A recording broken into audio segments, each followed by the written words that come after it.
We're so glad that we're joined by our Senior Advisor on Global Affairs, former Director of National Intelligence, also former Ambassador to Germany, a decade of experience at the United Nations, and that is Rick Grenell. Rick, we just had Congressman Waltz on. I'm looking at this situation in Ukraine right now, and it's troubling. Then then we have the Iran matter, and word leaks out that our go-between has been the Russians. I mean, I'm trying to say, if you wrote this as a book, they would label it fiction because nobody would believe it. And the Russians are saying, our so-called go-betweens, who were basically fighting in Eastern Europe, that the Iranians are thrilled because they got much more than they thought they'd ever get. Imagine being in a room where it's the Americans on one side, the Russians on the other, and you have a couple of big issues to talk about. One is the Iran deal and one is Ukraine. You are absolutely going to package your requests to make sure that you don't ask for too much on one and you switch for something else on the other. The art of diplomacy for the Biden administration is that consensus matters. It matters that the other side, the Europeans in these negotiations, are happy. And so we've been relying on the Europeans and the Russians to carry some of our water and to make the points with the Iranians. Imagine that we're relying on the Russians for an Iran policy while also trying to be tough on them because of what they're doing on the offense in Europe. This is a recipe for disaster, and I would not put our current political appointees at the State Department in a position where they have to be tough and represent us, because we will fail every single time. And of course, Rick, we are failing, right? I mean, we're failing right now in real time. So, we talk about the term realpolitik. And the realpolitik of this right now is there's a war in Eastern Europe. And we're kidding ourselves if we think, I believe, and feel free to disagree. I think people are doing a valiant fight, and Zelensky has done a great job, rallying the troops. And he gave that speech to the House of Commons yesterday, invoking the memory of Winston Churchill. I'm looking at it, though, and saying, as someone who studied this, we're at that point where he's having to go to the House of Commons and get standing ovations because his country's about to get flattened. And here's my question. At the end of this, if you're Vladimir Putin right now, is there anything short of absolute control of Ukraine that you settle for?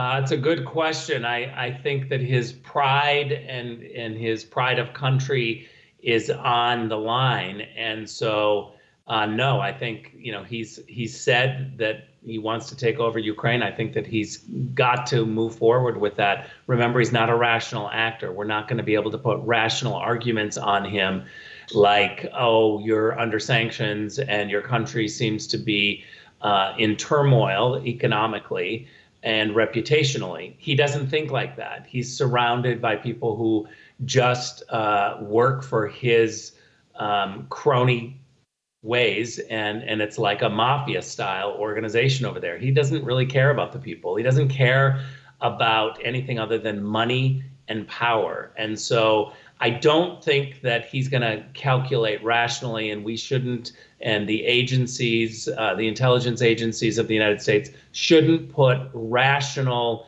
criteria around Putin. He's a madman, and clearly the international pressure and statements from the UN are not going to work. Rick, I said this yesterday. I want to get your take on it today, and that is, you were the Director of National Intelligence. You know this area. Here's my concern. What I always look for, what's in a case, what's the off-ramp? What's the way out? What is the way in which you can get this situation under control so that at the end of the day he can claim some sort of victory? Is it no NATO ascension? Is that enough? But I'm wondering, and you were the DNI, based on, and don't disclose anything obviously, but based on your knowledge of this guy, Putin, is that going to be enough? If Vladimir Zelensky says, I'm not going to request extension into NATO. That's my whole point, Jay, about a rational discussion. I mean, for you and I, an off-ramp seems logical. It seems like maybe you could calculate you overreached and now you've got a save face.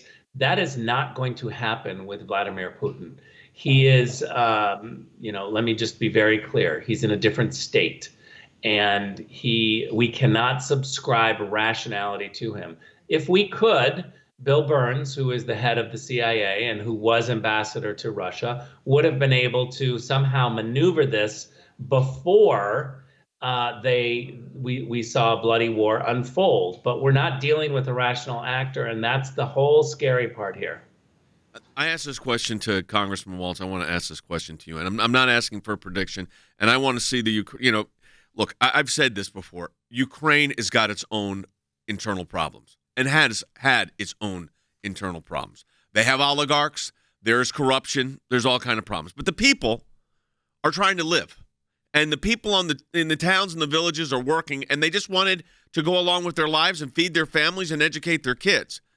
And there were some government reforms that looked like it was happening slowly. But this was not a stable, let's be honest, it wasn't a stable country. Having said that, I'm looking at the situation. I'm trying to figure out, like I said, you try to figure out the off-ramps. If the off-ramp for Putin is he has to take control and put a puppet government in there, then what happens is the military escalation becomes very, very significant in the next 24 to 72 hours, which is what the intelligence agencies are now saying. Well, let's also be very clear that if that's the case, then Zelensky is your target. And that'll be an incredible bad move on Putin's part. He doesn't realize that he is ostracized forever from the international community. I've never seen the Europeans make such a flip so fast. But look, Jay, I want to make a warning here in that, our news media are all in Ukraine giving us incredible stories, and no one with a heart can look at the situation and not want to respond, give money, or be outraged, or push their government to do something. But you know what? If all those media went to the Congo next week and started telling us the stories of the Congo, we'd be calling for no-fly zones in the Congo. My question is, when do our policymakers put America first? We have to make decisions on what's best for the national security safety of Americans. And, so unfortunately, what is that? What is the best for the Americans? If you're putting America first, what's the best thing we should be doing? What's the best outcome?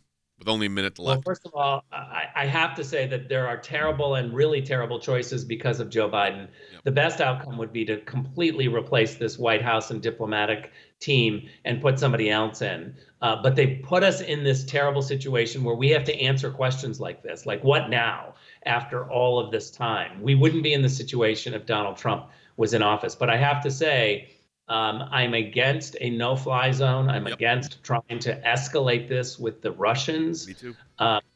But if Putin crosses into a NATO member country, Article 5 must be enforced, and that's a red line that we cannot back away from. And that's World War III, potentially. I'm not disagreeing. But this is where this thing one stray missile and you could have a mess. All right, Rick, we appreciate your analysis as always. They're tough times. And having you on our team to analyze this is very, very helpful. Our members appreciate it. We thank you.